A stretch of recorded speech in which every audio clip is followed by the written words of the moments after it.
Oke, baik.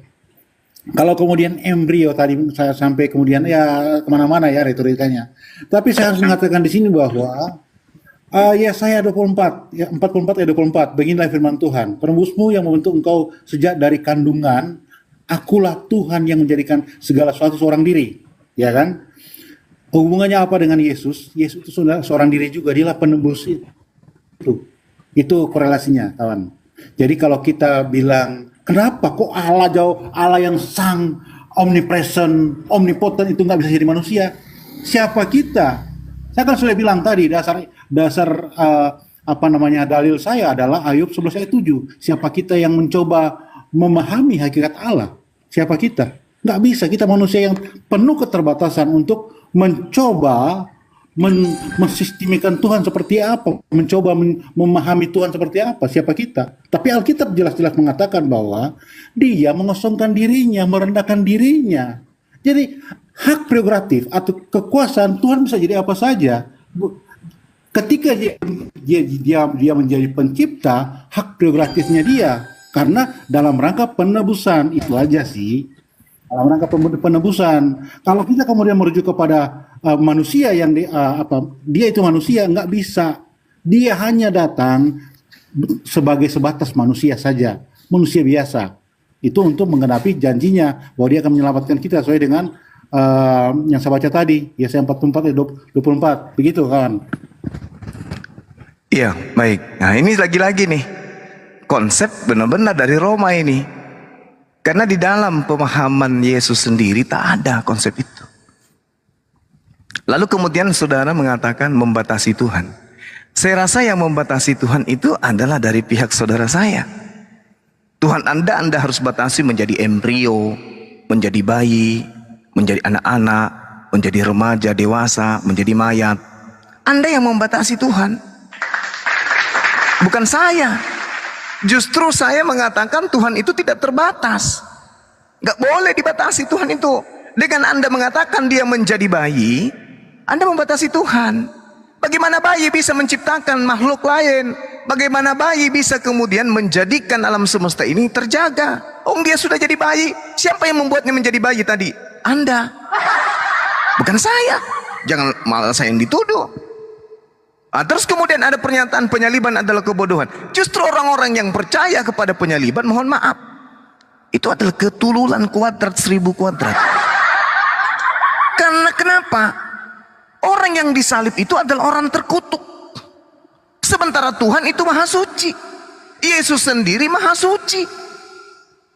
Yesus sendiri adalah hamba yang suci. Diterangkan dalam Kisah Para Rasul 4 nomor 27 sampai 30. Yesus adalah hamba yang suci, kok mati terkutuk? Berarti ketululan. Yang mengimani salib itu sebagai keselamatan. Kenapa? Apapun yang melekat terhadap tragedi penyaliban, pasti itu adalah upaya setan. Jadi mengimani penyaliban adalah suatu ketululan yang nyata, 1000 kuadrat. Kenapa? Siapa yang menghendaki penyaliban itu terjadi? 1. Iblis. 2. Setan. 3. Jin Ifrit. 4. Semua makhluk yang kemudian ingkar kepada Tuhan. Mari kita buktikan.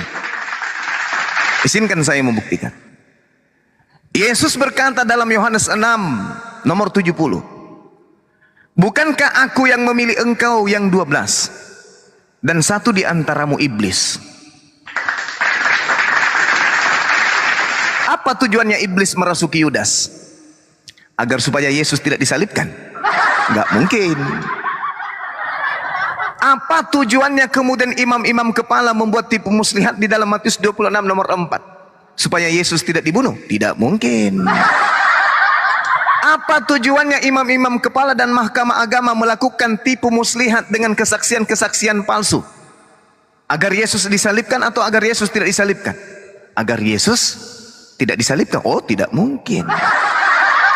Kenapa imam kepala, kenapa mahkamah agama, kenapa orang Farisi, kenapa ahli Taurat kemudian iri, dengki, bikin tipu muslihat, bikin kesaksian-kesaksian palsu?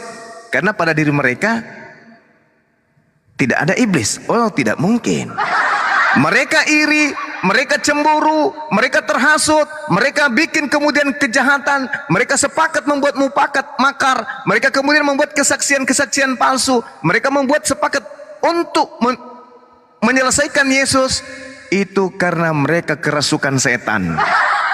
Yudas mengkhianati Yesus karena kerasukan setan.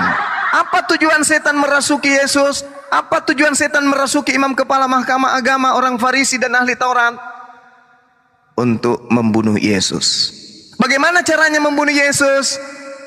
Disalibkan. Apa tujuannya Yesus disalibkan? Untuk mengaminkan, memuluskan keinginan siapa? Iblis atau Tuhan? Siapa yang menginginkan kemudian penyaliban? Tuhan atau iblis? Iblis. Jadi kalau Anda mengatakan penyaliban itu adalah suatu kebodohan, memang kebodohan bagi yang mengimaninya. Kenapa? Satu, camkan baik-baik. Yesus berkata di dalam Matius 12, angkatan jahat ini minta satu tanda, dan tidak akan diberikan satu tanda pun kecuali tanda Yunus. Sebab 3 hari 3 malam Yunus di perut ikan, demikian juga anak manusia 3 hari 3 malam di perut bumi. Ini tanda apa? Tanda jahat, angkatan jahat. Lalu bagaimana caranya dia masuk ke dalam perut bumi? Diawali dengan penyaliban. Jadi penyaliban ini adalah tanda untuk angkatan jahat. Siapa yang mengimani itu? Kristen. Berarti Kristen ini adalah angkatan jahat. Sederhana kok itu, Pak. Sederhana itu, Pak. Kalau polanya akal, bukan iman. Jadi 10 detik terakhir saya katakan, mustahil pencipta langit dan bumi ini bisa dibatasi oleh orang Kristen. Kalaupun orang Kristen berkongko-kongko dengan semua makhluk di atas muka bumi ini, setan, iblis, malaikat, kerubim, atau apapun itu, mereka berkongko-kongko untuk membatasi pencipta langit dan bumi agar menjadi embrio, agar menjadi bayi, itu tidak akan mungkin. Kenapa? Tuhan Maha Kuasa, Maha Kuasa, tidak bisa dibatasi, apalagi mau dianggap menjadi mayat. Demikian, Pak.